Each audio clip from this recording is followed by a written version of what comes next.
তৃতীয় ব্যক্তি ছিলেন হালিমাতুস সাদিয়া রাদিয়াল্লাহু তাআলা আনহা, যিনি নবী মুহাম্মদুর রাসূলুল্লাহ সাল্লাল্লাহু আলাইহি ওয়াসাল্লামকে দুধ পান করিয়েছেন।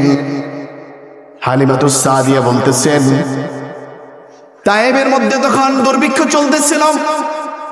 দুর্ভিক্ষের বছর, অভাবের বছর, অনটনের বছর।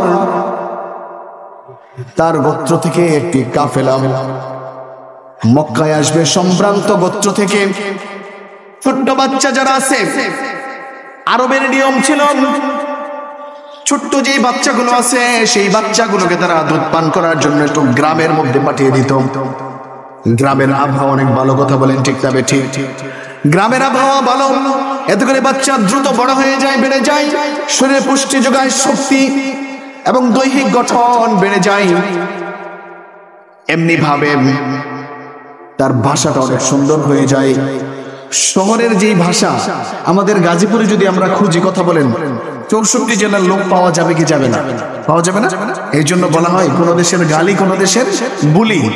তো শহরের ভাষাগুলো একটু ঝামেলা, মেজাল মিশ্রিত। গ্রামে হলে একটা ভাষাই শিখবে।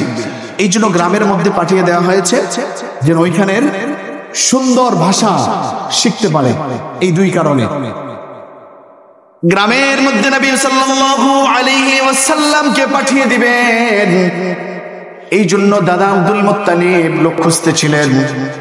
হালিমাতুস সাদিয়া যখন মক্কায় চলে আসলো, আসার সময় সে যেই গাধার উপর সওয়ার হয়ে মক্কায় আসে, এতটাই দুর্বল ছিল যে গাধা তাকে বাহন করে মক্কা পর্যন্ত পৌঁছতে সক্ষম ছিল না, এতটাই দুর্বল ছিল। তার সঙ্গী যে সফর সঙ্গী ছিল তারা বিরক্তি বোধ করতেছিল, তোমার জন্য আমাদের সফর বিলম্ব হচ্ছে, দ্রুত যেতে পারতেছি না, এত দুর্বল গাধা তোমার। তারপরে যখন মক্কাতুল মুকাররমায় গিয়ে বসলেন, নবী মুহাম্মদুর রাসূলুল্লাহ সাল্লাল্লাহু আলাইহি ওয়াসাল্লামকে সকল মহিলার সামনে পেশ করা হলো। যখন শুনতে পারলাম সরকারি দু আলম নবী মুহাম্মদুর রাসূলুল্লাহ সাল্লাল্লাহু আলাইহি ওয়াসাল্লামের বাবা দুনিয়া থেকে বিদায় নিয়েছেন, ইতিম একটি শিশু। কেউ তাকে নিতে ইচ্ছা পোষণ করে নাই, কেউ তাকে নিচ্ছে না, কারণ তারা তো এখানে আসছে সম্ভ্রান্ত গোত্রের বাচ্চাগুলোকে দুধ পান করাবে। যখন 2 বছর শেষ হয়ে যাবে তারা একটা তাদেরকে উপঢৌকন দিবে, তো সম্মানই দিবে। এই আশায় তারা আসছে। যেই ছেলের বাবা নাই তারা তাদেরকে কি দিবে? এই জন্য রাসূল সাল্লাল্লাহু আলাইহি ওয়াসাল্লামকে কেউ গ্রহণ করতেছে না। সকল মহিলা একটি একটি করে বাচ্চা নিয়ে নিল। হালিমাতুস সাদিয়ার কোলে একটি বাচ্চা ছিল, যার কারণে তাকে কেউ বাচ্চা দিতে রাজি ছিল না। এদিকে তার কপাল খুলে গেল, তার ভাগ্য খুলে গেল। পরিশেষে হালিমাতুস সাদিয়া বলতেছে, তার স্বামীকে বলতেছে, সকলেই তো বাচ্চা নিয়ে নিল, আমি তো নিতে পারলাম না। আমার কোলে বাচ্চা থাকার কারণে, আমার বুকে দুধ না থাকার কারণে কেউ তো আমাকে বাচ্চা দিচ্ছে না।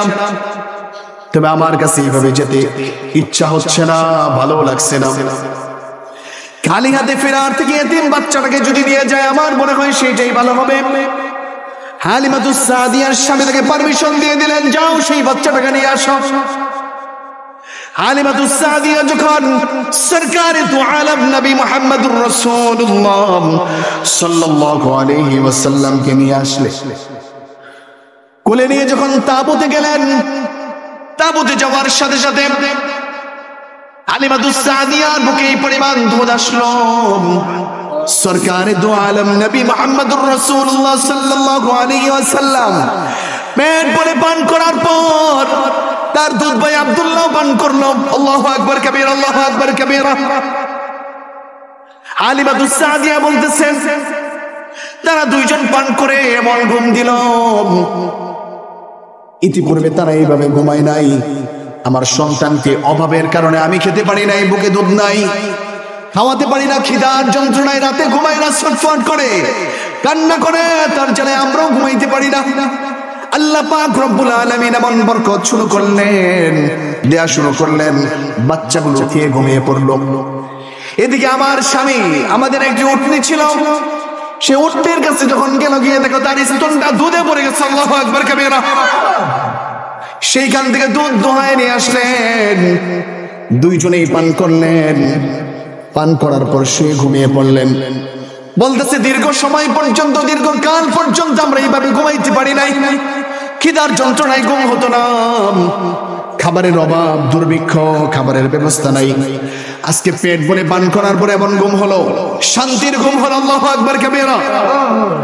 সকাল যখন হয়ে গেলাম, বাড়ি যাওয়ার সময় হলো, হালিমাতুস সাদিয়া নবী মুহাম্মদুর রাসূলুল্লাহ সাল্লাল্লাহু আলাইহি ওয়াসাল্লামকে কোলে নিয়ে তার সেই গাদির উপর আরোহণ করলেন।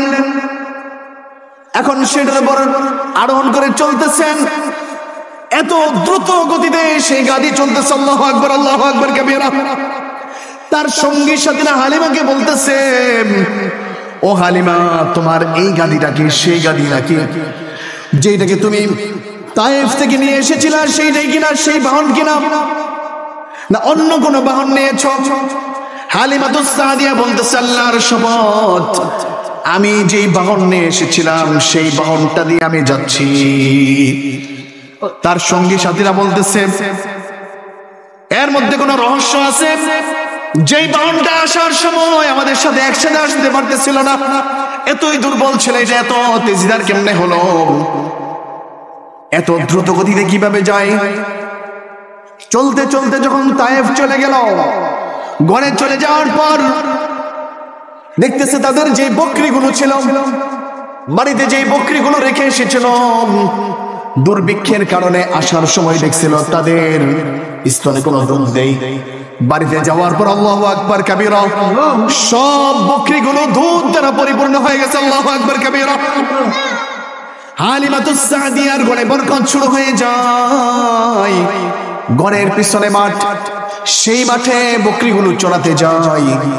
প্রতিদিন তার বকরির স্তনগুলো দুধ দ্বারা ভরপুর হয়ে বাড়িতে ফিরে আসে, পেট ভরে ঘাস খেয়ে বাড়িতে ফিরে আসে।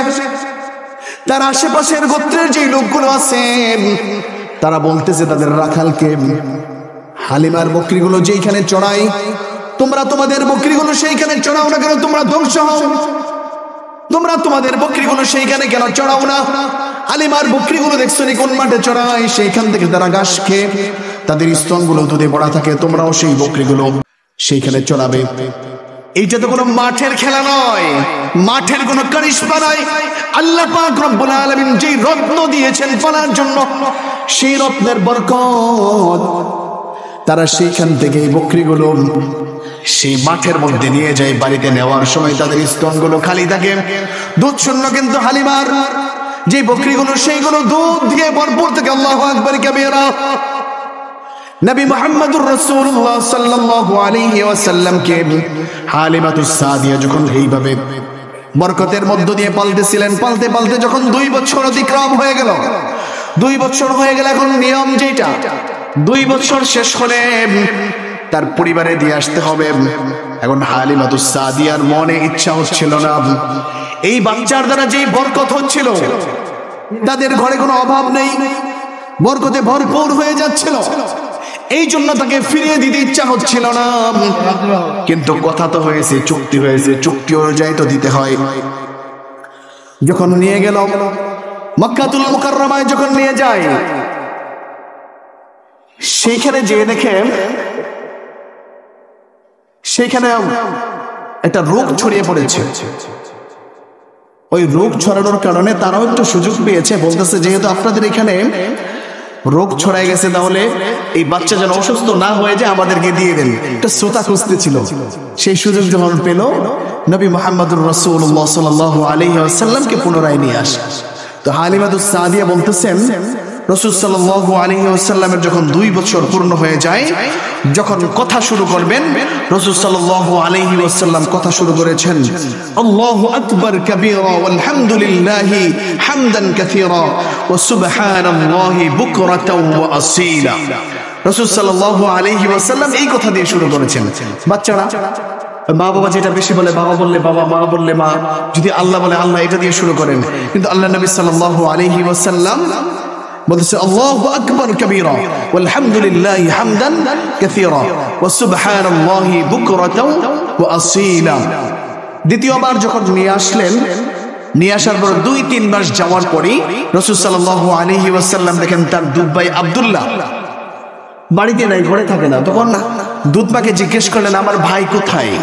বলতেছে সে তো বকরি চড়াতে যায়।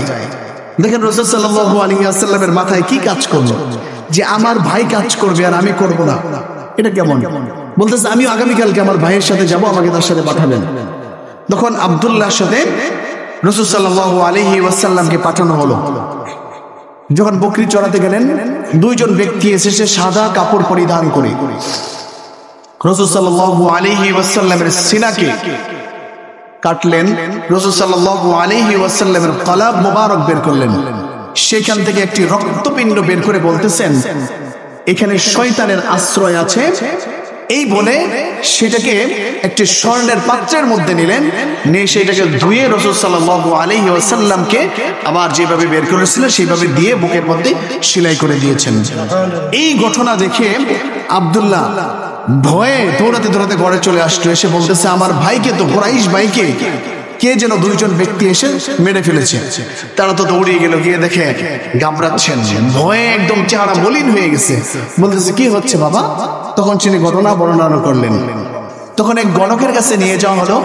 সেই গণক রাসূল সাল্লাল্লাহু আলাইহি ওয়াসাল্লামকে দেখে তার আসনকে ছেড়ে দিয়ে রাসূলকে বুকের মধ্যে চেপে ধরলেন, ধরে বলতেছেন ও আরবের লোকেরা তোমরা কোথায়? দ্রুত এদিকে চলে আসো, তোমরা এই বালককে হত্যা করে ফেলো এবং আমাকে হত্যা করে ফেলো।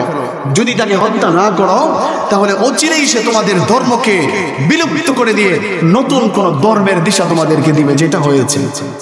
সময় শেষ হয়ে গেল। রাসূল সাল্লাল্লাহু আলাইহি ওয়াসাল্লামের সিরাত আমরা যত শুনবো ততই ভালো লাগবে। এই জন্য আমরা প্রত্যেকেই চেষ্টা করব রাসূলের সিরাতের একটি করে বই কেনার জন্য। সবাই পারবেন তো ইনশাআল্লাহ? রাসূলের সিরাত ভালো লাগে না? সিরাত শুনবেন, আমার আপনার ঈমানি চেতনা আরো জাগবে, আরো ভালো লাগবে। রাসূলের সিরাত শুনে আমাদের ঈমানে হালত আরো পরিবর্তন হবে।